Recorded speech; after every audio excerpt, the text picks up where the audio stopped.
God's Word Express မင်္ဂလာပါရှင်ဒီတစ်ခေါက်ကျွန်မတို့ဆွေးနွေးမယ့်အကြောင်းအရာကတော်တော်လေးကိုစိတ်ဝင်စားဖို့ကောင်းပါတယ် ဟုတ်ကဲ့ပါခင်ဗျာ New Wine International Church ကတင်အုပ်ဆရာ Dr. Thomas Ake Guanacrediti ရဲ့တရားဒေသနာတစ်ခုပါ ဟုတ်ပါတယ်မင်္ဂလာဝဲတစ်ခုမှာဟောကြားဟဲ့လားနော်ခေါင်းစဉ်ကခရီးမဆက်တင်မီအသင့်ပြင်ချင်းတယ် ဟောဒီဟောပြောချက်ရဲ့ထူးခြားချက်ကအိမ်ထောင်ရေးအတွက်ပြင်ဆင်တာကိုခရီးသွားဖို့ပြင်ဆင်တာနဲ့ရင်ပြသွားတာပဲ ဒါပေမဲ့ကျမတို့ဒီနေ့လို့မှာကဒီဟောပြောချက်ကိုအချင်းချုပ်ပြန်ပြောပြတာမျိုးတော့မဟုတ်ဘူးနော် ဒါပေါ့အဲ့ဒီအစားဒီဟောပြောချက်ကိုဘလို့တိဆောက်ထားတယ်လေလူတိုင်းနားလည်နိုင်တဲ့ခရီးသွားဖြစ်စီးတဲ့အကြောင်းကနေဘာသာရေးဆိုင်ရာနက်နဲတဲ့ဖိတ်ခေါ်မှုတစ်ခုစီကိုဘလို့ပါပါနက်နက်နဲ့ခေါ်ဆောင်သွားတယ်လဲဆိုတဲ့ နှုတ်ခွေကနီးပြိုဟာတွေကိုခွဲချမ်းစိတ်ဖြာကြည့်ကြမှာပါ တည်ရကြပဲဗျာ ဒါကတကယ်ကိုစစ်လုရှားစရာပဲဘာလို့လဲဆိုတော့ तू အစပြိုးလိုက်တဲ့ပုံကအရန်ကိုလက်တွေ့ကြပြီလို့ဟာတာဆန်နေလို့ပဲ ဟုတ်တယ်သူကတနစ်ကိုလေရင်ခီးစဉ်90ကျော်လောက်တွားနေရတဲ့သူဆိုပြီးစတယ်လी အဲ့တော့ तू မှာခီးထွားပစ္စည်းတွေကအစုံအလင်ပဲဆိုတဲ့အကြောင်းပေါ့ ဥပမာတွေကလည်းတော်တော်လေးကိုအသေးစိတ်ကြလဲအနောက်နိုင်ငံတွေမှာတုံးဖို့တဲသွားတဲ့ portable bidet တော့ ဟုတ်တယ်ပြီးတော့လင်းပေါ်မှာရုပ်ရှင်ကြီးဖို့ projector glasses ဆိုတာမျိုးတော့ပဲ ဒါဒီအခုလုံးကိုသူချပြတာကသူဟာကြော်တင်ပြင်ဆင်မှုမှာဘလောက်အသေးစိတ်ကြတဲ့သူလဲဆိုတာကိုပုံဖော်ပြလိုက်တာပဲ အဲ့ဒီအချက်ကအဓိကကြလဲလို့ထင်တယ်ရှင် မှန်ပါတယ်ဒီပစ္စည်းဆိုင်ရင်ကိုချပြတာကကြွားခြင်းလို့မဟုတ်ဘူးဒါကပရိသတ်ရဲ့စိတ်ထဲမှာပြင်ဆင်ခြင်းဆိုတဲ့အတွေးခေါ်အတွက်အခြေခံဥမီကိုချပြလိုက်တာ အော်အရန်ပါနတ်တဲ့ rhetorical device တခုလို့ပြောရမှာပေါ့ ဒါပါဗျာလူတိုင်းကခီးတွားဖူးကြတာပဲတခုခုမေ့ကြံခဲ့လို့ဒုက္ခရောက်ဖူးတဲ့အတွေ့အကြုံလည်းရှိကြတယ် ဆိုတော့ကောင်းကောင်းပြင်ဆင်ခြင်းကခရီးစဉ်ကိုချောင်းမိစေတဲ့ဆိုတဲ့သဘောတရားကိုပရိသတ်ကအလွယ်တကူလက်ခံသွားစေတာပေါ့ ဟုတ်ပါတယ်ဒီလိုနဲ့သူကအိမ်ထောင်ရေးဆိုတဲ့ပိုးကြီးတဲ့ခီးစဉ်အတွက်အခြေခံကိုခင်းလိုက်တာပဲ ဒါဆိုရင်အဲ့ဒီခရီးသွားပြင်ဆင်မှုကနေအိမ်ထောင်ရေးပြင်ဆင်မှုစီကိုသူ့ဘလို့ကူပြောင်းသွားတယ်လဲရှင် သူကခီးထွားတော့ကကြုံခဲ့ရတဲ့ပြဿနာတွေကိုဖြေရှင်းဖို့ဒီပစ္စည်းတွေစုမိလာတယ်လို့ပဲ အိမ်ထောင်ရေးမှာလည်းကြုံရမယ့်မရင်းနှီးတဲ့နေမြေတွေအတွက်ပြင်ဆင်ထားဖို့လိုတယ်ဆိုပြီးချိတ်ဆက်လိုက်တယ်ဒီနေရာမှာလည်းသူကဟာတာကိုကောင်းကောင်းအသုံးချတော့ပြင်ရော ဟုတ်တယ်ကျွန်မမမိတယ်ယောက်ျားဖြစ်သူကဘောင်းဘီကိုနံပါတ်8ပုံစံချွတ်ပြီးကျမ်းပြင်ပေါ်တစ်ထားရတာတော့ ဟာဟုတ်ပါ ပြီးတော့အရင်ကတိတ်ဆိတ်စွာအေးရပြီမဲ့အခုတော့ပြီးမှရင်နှွေးငွေတင်မော်ဒစင်းလို့ဟောက်တတ်တယ်သူရှိလာတာလို့ဥပမာတွေကော ဒါဒီကတော့တကယ့်ကိုကဘာသုံးပြဿနာတွေပဲဗျာအိမ်ထောင်ရေးဟာတာတိုင်းမှာပါနေကြပဲ ဒီဥမာတွေကပြိသက်ကိုရေမောစေပြီးဟုတ်တယ်ငါတို့လည်းဒီလိုပဲဆိုတဲ့စိတ်ကိုဖြစ်စေတယ်နော် ပတိအကြပဲအဲ့နောက်မှာတော့သူကသူ့ရဲ့ပထမဆုံးအဓိကအချက်ကိုထုတ်ပြောတယ် တမန်ကျန်းစာတွေကစကားကိုကိုးကားပြီးရောလား ဟုတ်ပါတယ်ပေတရုရဲ့စကားကိုကိုကားကြီးအိမ်တော်သည့်ဘဝကိုအတိညာဖြစ်ဖြတ်တမ်းမှာတဲ့ အာဒီနေရာမှာပြင်ဆင်ခြင်းရဲ့အသေးပဲကပြောင်းသွားပြီးပစ္စည်းကိရိယာတွေစုဆောင်းတာကနေ ကိုရီနောက်ဖက်တဲ့အတွင်းစိတ်နဲ့အကြိုက်တွေကိုလေ့လာသိရှိခြင်းဆိုတဲ့အဆင့်ကိုကူပြောင်းသွားပြီ ကောင်းပြီဒါဆိုရင်ခီးသွားရတဲ့အိမ်တော်ရဲ့အတွက်ပြင်ဆင်ရတာရာတယောက်နဲ့တယောက်ရဲ့လိုအပ်ချက်ကိုအသိပညာနဲ့လေ့လာဖို့လိုတယ်ဆိုတဲ့အချက်မှာသွားတူနေတယ် ဟုတ်ပါတယ် ဒါပေမဲ့တယောက်စီယာကဒီအသိပညာဆိုတာကိုလူသားချင်းချင်းနားလည်မှုတဲ့ပုံနဲ့ချိုင်းတဲ့အသေးပဲစီကိုဥတီသွားပုံရတယ် ဒီနေရာမှာပဲသူ့ရဲ့တရားဒေသနာကလောကီအကြံဉာဏ်ကနေဝိညာဉ်ရေးရာအဆုံးအမဘက်ကို꿰သွားတာကိုစတွေ့ရတော့တာပဲ ဒီအကိုပြောင်းကိုသူဘယ်လိုလို့သွားတာလဲရှင့် ဒါကဒီဟောပြောချက်ရဲ့အရေးကြီးဆုံးအစိတ်ပိုင်းပဲလို့ပြောလို့ရတယ်ဒီနည်းစနစ်ကို evangelical pivot လို့ခေါ်လို့ရှိတယ် evangelical pivot စိတ်ဝင်စားစရာပဲ ပထမဆုံးလူတိုင်းနဲ့သက်ဆိုင်တဲ့လက်တွေ့ကျတဲ့လောကီအကြောင်းအရာတွေနဲ့ပရိသတ်ရဲ့ယုံကြည်မှုနဲ့ယဉ်ကျေးမှုကိုတည်ဆောက်တယ် ခီးသွားခြင်းအိမ်တော်ရေးလိုမျိုးပေါ့ ဟုတ်တယ်ပရိသတ်ကဒီလူပြောတာတွေကလက်တွေ့ကျတယ်ငါအတွက်အသုံးဝင်တယ်လူခံစားလာတဲ့အခါမှာအဲ့ဒီတည်ဆောက်ထားတဲ့ယုံကြည်မှုကိုအခြေခံပြီးသူတကယ်ပြောချင်တဲ့အဓိကဝိညာဉ်ရေးရာ boss up စီကို pivot လုပ်လိုက်တာဒါမှမဟုတ်꿰ဝင်လိုက်တာပဲ စိတ်ဝင်စားစရာပဲသူကယေရှုခရစ်ကိုသရုသားလူသားတွေကိုသရုသမီးဆိုပြီးနိုင်ရှင်ချက်အစ်စ်တစ်ခုကိုဒီနေရာမှာစသုံးသွားတယ်နော်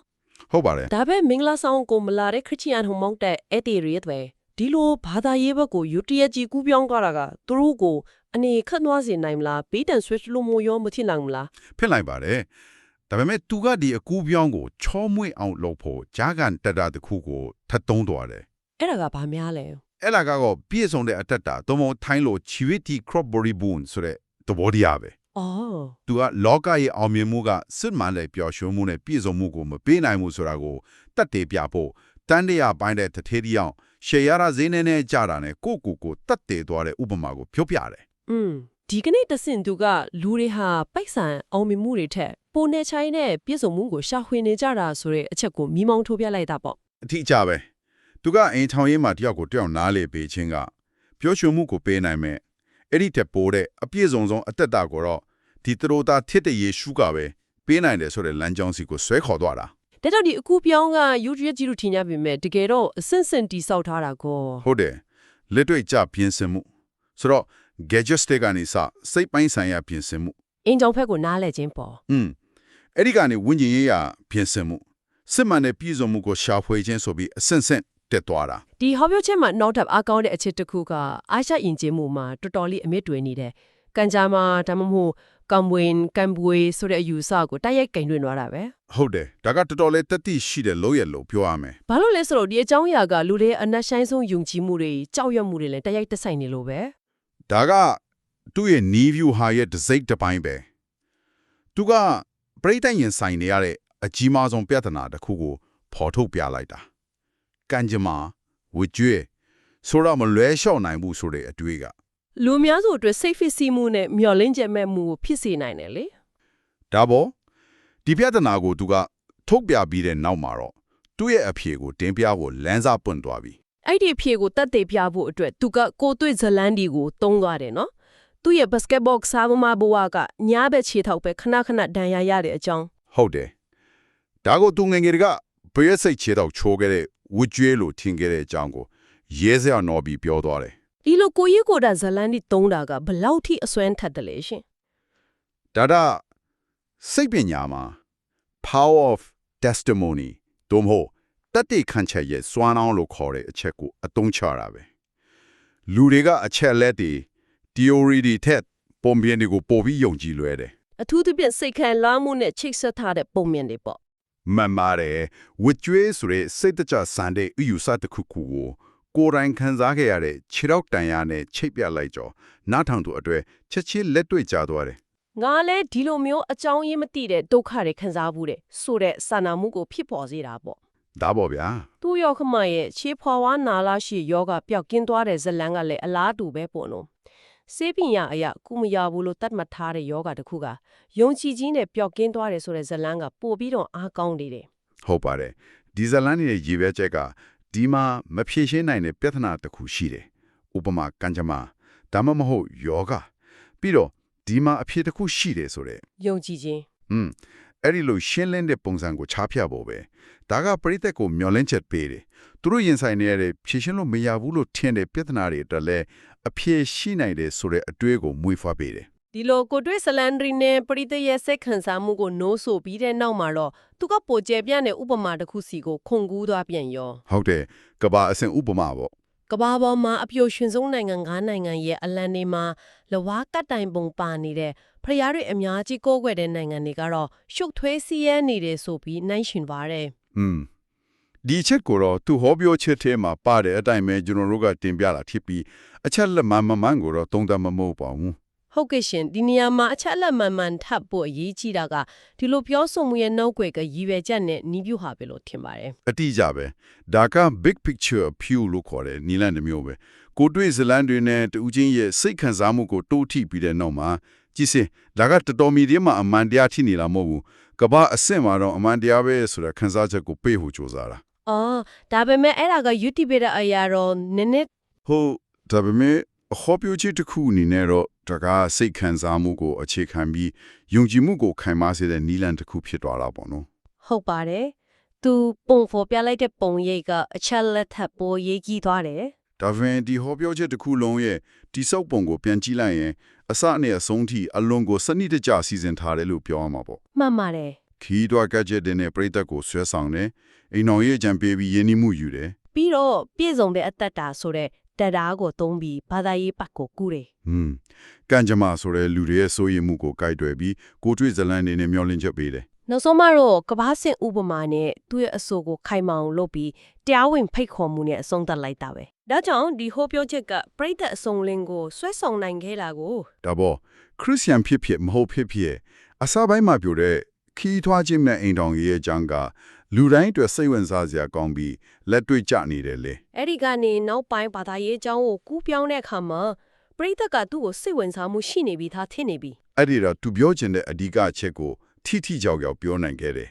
ဒါဟာဆက်တွေ့ပြောဆိုမှုမှာအလွန်အစွမ်းထက်တဲ့ပုံစံတစ်ခုပဲဗျာ ဒီနေ့ကျမတို့ခွဲခြမ်းစိတ်ဖြတ်ခဲ့တဲ့ဒီဟောပြောချက်ကိုပြန်ချုပ်ရရင်ထူးခြားတဲ့ခီးသွွားပစ္စည်းတွေအကြောင်းကနေဘဝအတွက်နမ်နေတဲ့အကြံဉာဏ်နေ နောက်ဆုံးမှာဘာသာရေးဆိုင်ရာဖိတ်ခေါ်မှုတစ်ခုစီကိုအစင်စင်ကူးပြောင်းသွားတဲ့အလွန်ကျွမ်းကျင်တဲ့တိဆောက်ပုံတစ်ခုကိုတွေ့ရမှာပါ ဟုတ်ကဲ့ရှင် အဓိကမှတ်သားစရာကတော့